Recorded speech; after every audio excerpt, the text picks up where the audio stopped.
watching the build-up, and pretty much on the interview, the guy that's interviewing Lomachenko, he's trying to paint the narrative that Lomachenko is this old guy and he's out of his prime and he's very old and fighting at a division that he could no longer campaign at or is too big for him, when it's only his third weight division. We got to make it clear. Lomachenko is in his prime right now. He had a great amateur career, and now he pretty much at his best in the pros because he got a lot of pro experience. If we look back 2 years ago, a lot of people are going to be like, oh, well, he didn't have that much pro experience. He still got an amateur style. Right now, he's developed his style to the pros, and he perfected it on a pro level. So he is in his prime. He's 32 years old.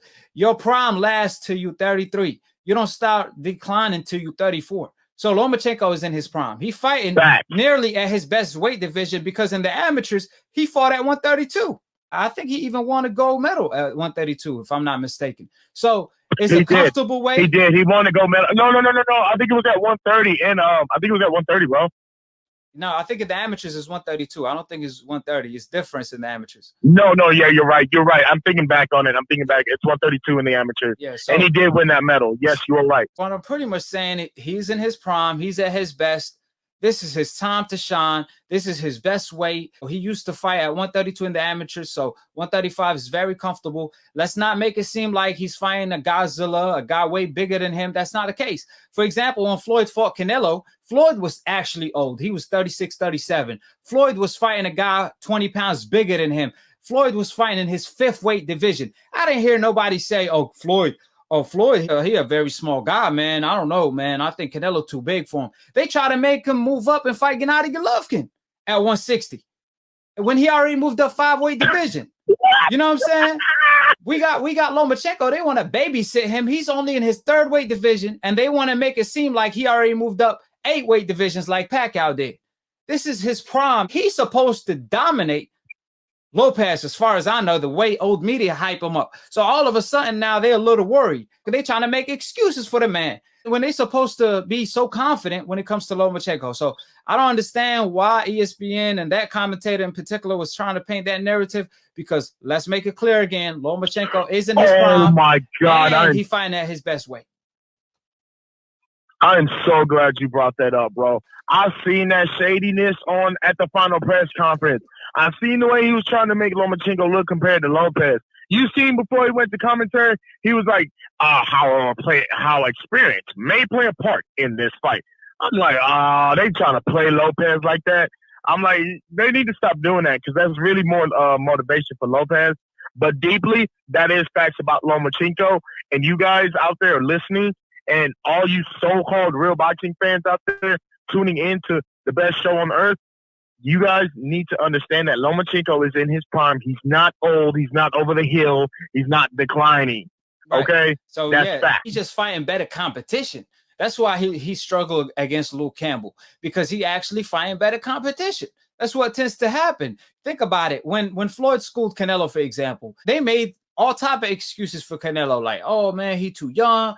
When he was 23 years old, in his prime, two-time world champion, a unified champion in his weight division, way bigger than Floyd, in his prime.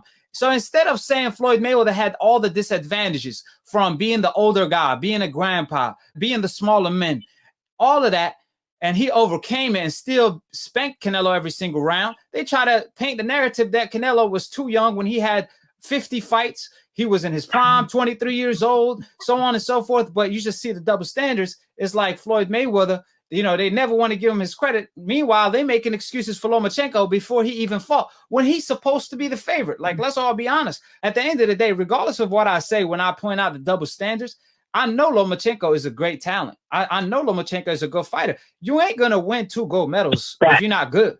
You know what I'm saying? I just don't like them overhyping Lomachenko, and also the fact that they trying to erase his loss. You know what I'm saying? Like, you don't do that.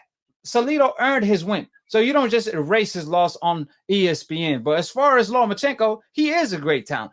And that's why we want to see Lomachenko in with Devin Haney and all the best, because we want to see the best versus the best. That's all there is to it. You know what I'm saying?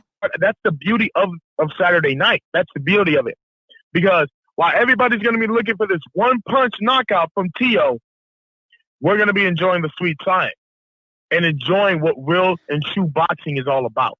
Yeah, I mean, I don't But I'm think he listening, should AKHi. be. My apologies, brother. I don't think he should be looking for that one now. He should be putting his punches together. I'm talking about Lopez. Truth be told, he a power puncher, but he ain't. He's not like a one punch knockout puncher. You know, he hit hard. T.O. is definitely a puncher, but I think he's more skillful than powerful. I truly believe T.O. got a lot of skill. He should really work on the whole package. You know, utilize all your elements, because you don't just want to look for one punch against Lomachenko, because you might never find it. You know what I'm saying? Lomachenko, at the end of the day, he still got good defense. One punch he said he's looking for is the left hook. Now, the left hook is hard to land against a southpaw, but you got to remember, Lomachenko, he does pivot to the right a lot, in which I'm talking about when he takes the angle. He does that fast pivot move, and he goes to the right and try to establish that angle. If you could time, you talking about when he pivots, when he bounces to the right, and he tries to counter with the right hand and throws the right hook. Yeah, or the left hand. You know, he throws the left hand from that angle because he in range to throw the left hand. He stepped to his right in order to be in range to throw his straight left. But I mean, in that angle, he really safe from a defensive standpoint. Also, from an offensive standpoint, he really could let his hands go while he's safe. But my point is that split second when Lomachenko actually pivots to the right, if Lopez could catch him with a hook, a left hook, oh yeah, that's a knockout punch right there. You know, because you walking into that punch. You know what I'm saying? Like a Pacquiao, how he walked into that Marquez right from a angle standpoint, from a left hook standpoint. He's gonna walk in straight to that left hook. But it's very, very hard to time Lomachenko doing it, because he's so fast, he's so quick with it, and he does it when it's safe. He does it with his hands up. He also ducks low while doing it. So it's gonna have to be a perfect time punch for Lopez to land that left hook during the pivot move. But if he does, I'm letting it be known, it will be a knockout. It will be a KO. However, that's gonna be tough. It's gonna be tough to time Lomachenko doing that. But that's a good way to stop him from doing it. That's a good way to stop him from doing that favorite pivot move, or go to the body with the left hook, either or. I don't want anybody to feel like that. I'm just looking at one side of this fight, and I'm not looking at the possibilities of what this young bull could produce on this night. Here are the other, what I see on the other, side of the coin on this fight, as far as on the side of the Lopez family. What I see possibly happening on that side, the keys to victory for him is, like AKHi said, land the left hook, but he'll have to time it. I deeply believe he'll have to set it up with a power jab, not a feinting jab or not a step-in jab. It will have to be a speedy jab. It will have to be a speedy power jab. And he will have to set it up with the right hand and then land the left hook, and he will have to pivot off the back foot to get away from Loma. Because Loma can not only attack bouncing in, he can attack bouncing out, he can attack bouncing off the pivot, and he can also attack bouncing from angles. So that's extremely dangerous. And he used pity-patty punches to irritate you from the power punches. So he blinds you from seeing the power punches. And one thing that Loma is good at, that AKHi also addressed in on the last show, was that Loma is hard to read. He throws feints, and he's very good at after imaging people in fights. 1 minute he's there, and the next minute he's not. You know what I mean? But back to Lopez. Lopez, he's going to have to use his distance. He's going to have to fight from a distance, and he's going to have to keep Loma out. He's going to have to use his reach on Loma in the early rounds. If he makes it through the early rounds using his reach and boxing smart, playing chess like what Loma said at the press conference, I deeply believe he will stop Lomachenko in the later rounds, because I do believe Lopez can fight 12 rounds. Deeply, I do believe that. I believe he can fight 12 rounds. I don't believe he has the conditioning as far as fighting as hard as Lomachenko in the 12th round, because Lomachenko has proven to have better conditioning in the 12th round than Lopez. No disrespect to Lopez. At the end of the day, has a lot of stamina, but Tio, what he should do is apply pressure, because Lomachenko, he does his best work coming forward. He's in the early stages or the late stages. I mean, pretty much as he can. If you could pressure Lomachenko, because he's not comfortable going, on his back foot as much as he Not is on one the bit. front foot.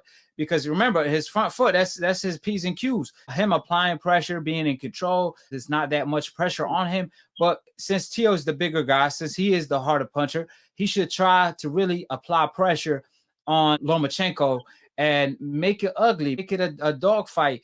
Try to bully him like Salido did, switch stands in order to stop Lomachenko with favorite pivot moves. Also, his jab, like you said, for example, I was watching the Luke Campbell fight, and Luke Campbell, he will throw the jab, but it was never a hard, stiff jab.